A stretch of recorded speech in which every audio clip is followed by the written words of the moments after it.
So as a full-time real estate photographer, another way that I supplement my income is by shooting wedding videos. And I'm talking about like your cinematic wedding video, and I'll get into the details about what I deliver. But in this video, I want to talk about the gear from 3 years ago, what I have learned up to today.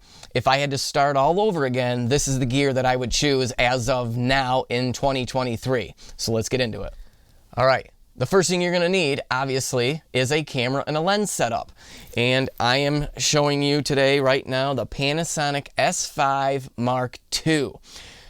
So many reasons why I suggest you going with this camera right out of the gate. Not only is it built for video, it's an awesome photography camera as well. So if you are a real estate photographer, or if you're a wedding filmmaker and you want to supplement your income going the other way as a real estate photographer, this does it all. This does pretty much the best hybrid camera on the market, in my opinion. Now, Panasonic was known for not having the best autofocus, using that depth from defocus system that they have, but since the release of the Panasonic S5 Mark II, they have incorporated phase detect autofocus, and it works phenomenal. I wouldn't put it up there with Sony, but it is really close. They've done tests. I've done tests at, like with my 85mm f1.8, having somebody walking towards me and it'll keep them in focus. We could get into all the details about why you don't necessarily need or you should rely on autofocus as a wedding filmmaker, but it's good to have it when you need it, especially in weddings. So we'll get into that in another video. So the lens that I highly recommend is actually the Sigma 24-70 f2.8. I actually started out shooting weddings this year with the Panasonic 24-105 f4, and I found that covered me for everything focal length wise, but the f4 just wasn't quite fast enough. It didn't let quite enough light in for indoor situations, you know, indoor ceremony, that kind of thing. So I love this 24-70. This is probably going to stay on my camera for the entire wedding day. Now, my second shooter, he also has a Panasonic S5 Mark II, and he is pretty much on the 50mm f1.8 all day. So you can compare this Sigma compared to the Panasonic version. This is a lot cheaper. Same exact image quality. Autofocus works exactly the same. It might be just a smidgen slower, not being a native lens, but again, I don't actually think that's going to be the case because Sigma has incredible autofocus for the Panasonic lineup. So that is my recommendation for your camera and lens setup. It shoots Vlog, 422 10-bit, everything you're ever going to need for a good cinema camera. The second thing you're going to need is audio. You're going to want to have good audio. And I highly recommend going with the Rode Wireless Go 2. Now, this isn't going to be the only audio equipment that I recommend, but this is one that if I had to have only one audio device, and what's nice about it is you get two of these, and you get a transmitter, meaning you can hook the transmitter up to your camera and just wirelessly transmit to your to these microphones right here. I don't do that. I just run with these solo without that because, you know, normally, you know, just syncing audio from the scratch audio from the camera to these is super easy, especially in Final Cut Pro. That's the editing software that I use. But these little dead cat microphone covers, they're nice. They have a little groove in them, two little white dots on here, and you just line them up on top of the microphone here, line it up, and then twist it, and it stays right on there.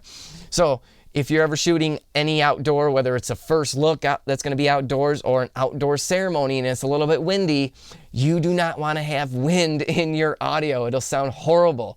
And these protect the wind like the best setup that I have ever seen. I have tried other microphones where there's just a foam cover that goes over it and wind still gets in there. Or if you try to hide it underneath a groom's jacket or something and he's moving around, you can hear that rustling. This is nice. You can just take this, there's a clip on the back of it, just clips right into his pocket or clip it onto the side of his shirt, and you're good to go. Super easy to use. You have to download the Rode software to get your files off in there, but it's super easy. I'll be doing a tutorial on how to set these up down the road, but I'm sure you can find them on YouTube. The second audio device you are going to want to get is going to be the Sony TX650 or TX660. This is what I have. They just released the TX660, which actually improves the audio quality just a little bit, but even still, the TX650s are phenomenal. These are about $100, and they're a lifesaver. They're super easy. I don't like to use lav mics, because in the heat of a moment, if you're trying to hurry, get your camera set up, or things happen really fast at a wedding, so you're going to want to be able to turn a microphone on, make sure it's recording, and just run over to whoever needs it and clip it. What we use these for is not only backup, but we also use these for receptions for the speech givers, and you can find on Etsy, and I'm going to leave a link to all this stuff. I'll show you right here, where this is a little sleeve where this will slip over the microphone that the DJ has, and then there's a little pocket in here, and this goes right in that pocket and clips onto it. So whoever's giving the speech, if they're talking into the microphone just like this, they're talking into your microphone too, and you're picking that up. I also do tap into the DJ board, but most times I honestly just use this. Like if it's a run and gun type of situation, I didn't have time, or the DJ setup wasn't that great, I'll just go with this, and I'm 100% confident just to use this alone. Once you tweak the audio a little bit in post, it sounds as if somebody's talking with a lav mic. Hi everybody. Thank you all for being here tonight. And thank you so much to everybody who helped bring today together. This is a really special event. So it all depends on what the DJ has. I mean, if he's using really high-end equipment, then obviously I'm going to want his audio over this thing. But I'm telling you, you're going to want to have 2 or 3 of these in your bag at all times. Just if somebody wants to say there's some moment that you really want the audio, just have these on you. You can just turn it on real quick, hit the record button, and clip it on. It's phenomenal. So the other part of the gear that you're going to need, you absolutely need, is lighting. A lot of people don't want to get into lighting when they first start out, but it's not a big deal. It's not hard. I would say get 2 10-foot light stands and throw these lights up.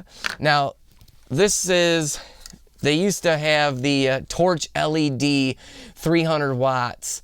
No longer can you find these, except now only on B&H, and they've changed the name of it, and it is called Comer Radiance 360. I'm going to leave a link to this below. This is not affiliate links, but I just want to show you. This is pretty much the only place you can find this, and it takes those the Sony NPF batteries.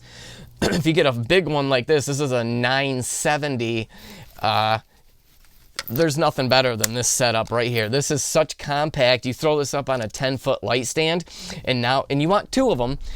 You want to be able to light the speech giver, and you want to be able to light the bride and groom. Those are the 2 camera angles that we run with during a wedding.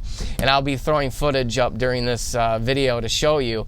But those are the 3 main things. Like if I had to start from scratch, you could pretty much shoot an entire wedding with just the equipment I showed you. Make sure to hit that thumbs up button. It tells YouTube that you guys have liked this video. And hit that subscribe button. We have tutorials coming out all the time. Thanks for watching, guys.